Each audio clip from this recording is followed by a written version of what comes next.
I accidentally dyed my eyebrows black. I don't know why I thought that it's gonna... Nice. My eyes are up here. Would you like $1 or do you want to double it and give it to the next person? Give me the dollar. No, I'm saying, do you want the dollar or do you want to double it and give it to the next person so the next person gets $2? Give me the dollar. You know that one outfit that you bring on vacation that you were so excited to wear, like more than all the other outfits you brought? This was mine. Seven-figure men do go for me. Honey, how would you know that? You're not a seven-figure man. Again, all of these men and these pick-me-shas, pick-me women in my comment sections, you guys haven't even been in the same room as seven-figure men. You haven't been anywhere near the vicinity. You're watching TV and you're getting your information from there. I'm telling you, in real life, in reality, not delusion, reality, I date seven-figure men. I date six-figure men. That is a reality. What you guys are saying, that seven-figure men don't go for women that look like me, you wouldn't know that because you don't date them. All right? Stop the cap. Stop the cap. The delusion is real with this one. Seven-figure men are millionaires, and I'm just sitting here wondering if she's got a calculator or even a mirror at this point. Has she checked that mustache outline? It's almost like she's missed a spot while shaving her fantasy world. Honestly, someone needs to resurrect Kevin Samuels because the level of self-deception is just too much to handle. This is the adult version of I Have a Boyfriend, but he goes to a different school. Except now I'm dating a seven-figure guy, but what she forgot to mention is that it's probably in Zimbabwean dollars. Maybe she's telling the truth, but left out the part about needing a conversion chart to make those figures make sense. Either way, it's pure comedy gold watching these wild claims fly without a single shred of reality backing them up. It's always, wow, your car is a mess. It's never, wow, you don't litter. The pick me girl. Random things I think are pick me. Number one, coming in hot with that friend or that person that in front of other people puts you down or calls you out. Calls you out for something that you may have done. Maybe it's Botox, maybe it's filler, maybe it's fake lashes, maybe it's fake hair, maybe it's fake boobs. Whatever that may be, it's someone that calls it out or says it in front of someone maybe that you're flirting with or someone new that has no idea and doesn't need to know. Like, oh, how much filler did you get in your lips? Oh, where do you get your lashes done? They're very fluffy. Oh, what length extensions do you have? Like, nobody needs to know that. Don't call me out. It's just showing that you're insecure about something. Number two, the girl that is still friends with their friend's ex-friend or ex-boyfriend. Like, when I'm done with them, you're done with them. The only reason why they're in your life is because I brought them in there. So when I bring them out, they're out. They either hurt me for a reason, whatever that may be, so you should be on my team if you're my friend. You don't need to be friends with everyone. You don't need to be the pick me for every single person. Number three, the girl that has no guy friends. Like, oh, I just have no drama in my life, so it's hard to relate to other girls. Please. There is a different reason why you don't have girlfriends, and it is not that. Number four, the one that always has to outdo you, whether that is your outfit or your makeup or your hair or whatever that may be. They do their own thing, get ready, and then they see you and they have to change because they have to try to outdo you because they realize that you look good, but then when they're out, they want someone to pick them over you. And that is just toxic.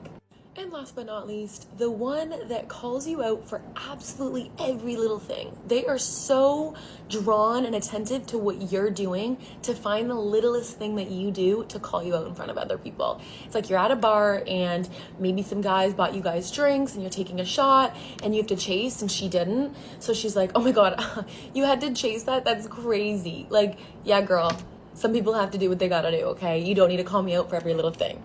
This is toxic energy, and we just don't need this in our life, okay? We don't need to be the pick-me. They will pick you if they want to pick you.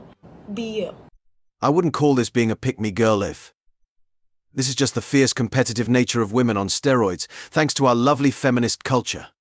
Most of these females are laser-focused on snagging the top 10% of men, and then they're absolutely shocked when they realize their shallow, vapid friends are gunning for the same guy. Newsflash, it's called competition.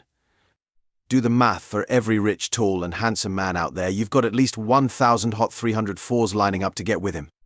What we're really seeing here is just an attractive female throwing a fit because she doesn't want to compete. She's been living life on easy mode, coasting by on looks and attention, but the moment she sets her sights on a top-tier guy, she's horrified that she might actually have to outshine her friends to win him over.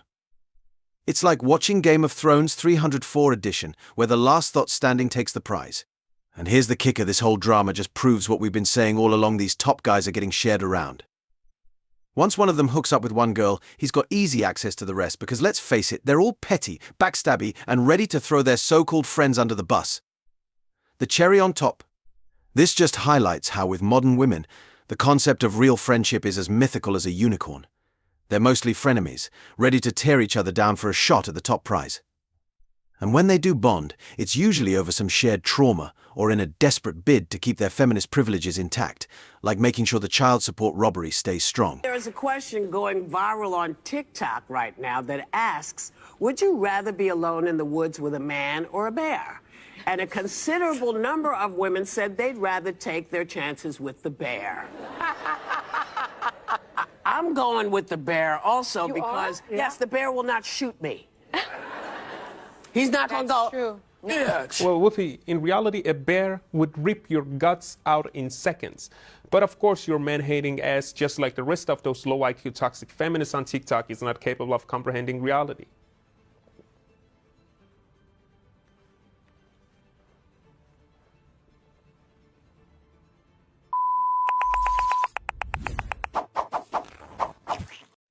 All right, folks, grab your detective hats because we're diving into the wild world of the assertive female.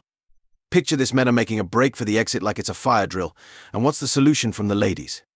Instead of hitting the brakes and asking why guys are fleeing, they've decided to double down on their inner girl boss, clinging to the narrative that every man secretly wants a woman who's a walking, talking boss. It's like they're channeling their inner Beyoncé, but instead of empowerment, they're just serving up a heaping plate of bitterness. So what's their brilliant plan? To belittle the few guys left in the game and turn up the volume on their assertive persona. This is the same persona that's been sold to them for decades as the ultimate feminist badge of honor. The irony? It's like they're stuck in a time warp from the 90s, still believing that the world's ready for their bossy antics. Here's the real scoop: men's interests haven't changed one bit. Despite the best efforts of feminists to rewrite the rulebook, nature's rules are as unchangeable as a stone. It's almost like watching a nature documentary where the animals are all insisting that they don't need to follow the natural order. You see them squabbling and scratching their heads, all while ignoring the simple truth that keeps them from thriving. And here's where it gets really spicy: women are cursing men out on one side of their mouth while begging them to come back with the other. It's like a soap opera script that's gone off the rails. Come back, they cry, all while throwing a tantrum worthy of a toddler denied ice cream. The disconnect is so dramatic it should come with its own theme music. So, as we good men continue our exit stage left, Western women, in their infinite wisdom, have decided that the best move is to crank up the crazy dial to 11. It's like watching a reality TV show where every episode is more outlandish than the last, but you already know the season finale will be a crash landing. The more they double down on their diva act, the more they push away the very guys they're complaining about. It's a one-woman show that's simultaneously hilarious and tragic, kind of like a circus where the clowns have forgotten they're supposed to be funny. Keep getting these comments like, oh my god, this girl thinks she's so hot, and like, literally, yes. I feel so sad that so many people do not think that way about themselves. I think I'm so beautiful and interesting and well-read and intelligent and fun and loving. Like, do you not feel that way about yourself? So you think you're better than other people? Genuinely do not think about other people in that way. I do not think about other people in relation to myself. My best friend is so beautiful and so interesting and so intelligent and so alluring in a way that I will never be. And I am so beautiful and so interesting and so well-read and intelligent and alluring in a way that she will never be. End of story. That's, you think you're so smart? Yeah. My parents made many sacrifices so that I could have a good education, and I worked 6 days a week in a restaurant while living in a closet with cockroaches to continue that education. How sad would it be if I thought I was stupid? You think you're so hot? Yes. I spend a good amount of time every week taking care of myself. How sad would it be if I thought I was ugly? I'm really sorry so many people feel that way. In the end, she's just a basic wannabe valley girl with an inflated sense of self-worth. If she were really as hot and amazing as she claims, why is she single and not shacked up with some feminist Chad who rocks a man bun and dresses like a hipster? It's like she's convinced herself that she's a catch, but the reality is glaringly different. This is exactly why men can't stand educated women, because they think a diploma gives them the license to run their mouths non-stop about everything under the sun. They believe their opinions are pearls of wisdom when, in reality, it's just endless chatter that grates on the nerves. She's so insufferable that even a parrot knows when to take a break, but not her, oh no, she's just getting started. The sad part? She's the only one who doesn't get it. Everyone around her is rolling their eyes, but she's blissfully unaware, thinking she's dropping knowledge bombs left and right. It's exhausting, really. But you know what? Fine, I'll submit. I'll let her yammer on, because honestly, trying to reason with her is like arguing with a brick wall. At least the wall doesn't talk back. A lot of guys will, specifically guys, will come up and be like, you're really attractive, like, can I get your number? It doesn't have to be like that. It has to be, I have more respect for a guy if he's just like, I just want to let you know you're really pretty. I'm like, okay, thank you, and they walk away. Yeah. That says so much more than a guy being like, let me get your snap. Like, that's so ugly. Because guys can be creepy. At least that's my name. Like, come on. Have they talked? Wait, hold on. So you want to meet a guy in public organically, but you also want him to just compliment you and walk away and never talk to you again? That leads to Oh, something. you mean? Oh, I see what you're saying. Have you ever been in a major city? I'm in LA and I approach a girl somewhere. Like, I'm Also- never seeing her again. Unless I get her contact info. Now dig on this. Bring back the asylums for the love of all that is holy. Dear God, every single day for the amusement of countless viewers everywhere, I wade through hundreds, sometimes thousands, of articles and clips to prove why dating in the Western world is a perilous game. Finding material and stats to back up the claim? That's a full-time job. It's like an Easter egg hunt for 3-year-olds, or to put it another way, finding reasons not to court the modern woman would make for an incredibly short mystery novella. Let's be honest, the case would be wrapped up on the very first page. So let's add a dash of fun to this detective work. As I don my Sherlock Holmes cap, let's delve into a number of cases that illustrate precisely why real men won't be dating in the West for a very, very long time. This channel is all about helping men see the truth about the modern dating scene and how they can elevate themselves beyond the mess.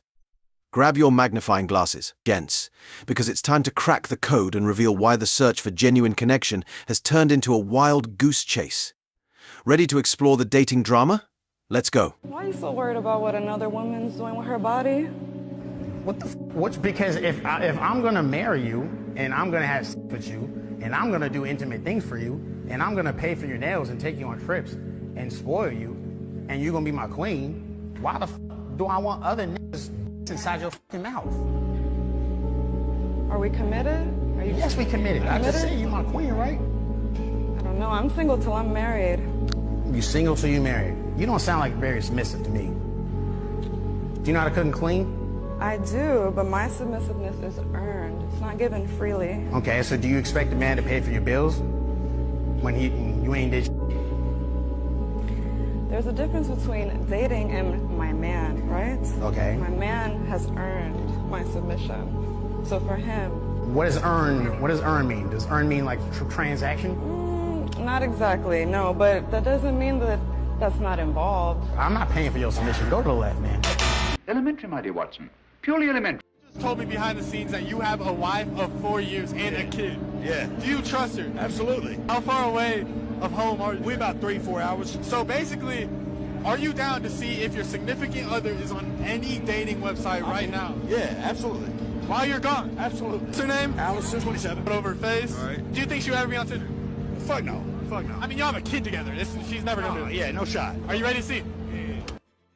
Oh, you fucking serious, bro? Is that her? No fucking way. No way, dog.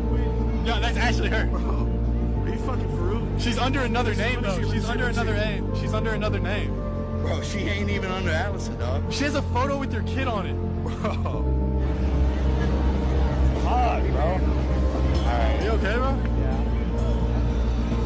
I appreciate you, dog. Of course. I appreciate you.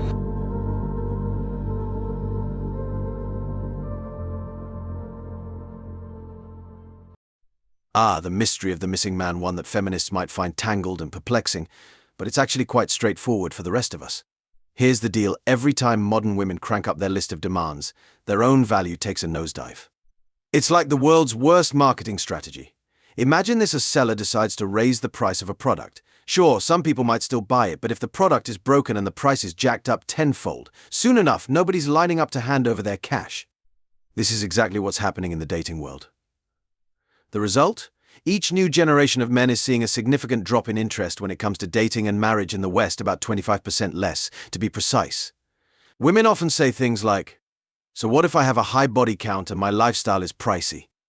I'm all you got, but men know better. We have all the options money can buy, and when we're faced with broken goods being overpriced, we're not exactly eager to make a purchase. In a world where we've invented cars, trains, planes, and practically everything else, we know we have choices. So when modern women keep pushing their demands higher while their value diminishes, the result is predictable: fewer and fewer men are interested in buying what they're selling.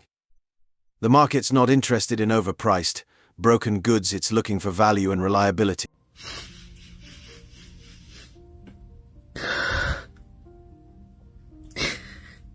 This is 40. The wall is undefeated, she writes in her video description, tagging 48 SBAB mom. Classic move from a single mom who's just come to terms with the fact that her party's officially over. She's reached the point where she's not even good enough to be a late-night fling for Chad and Tyrone.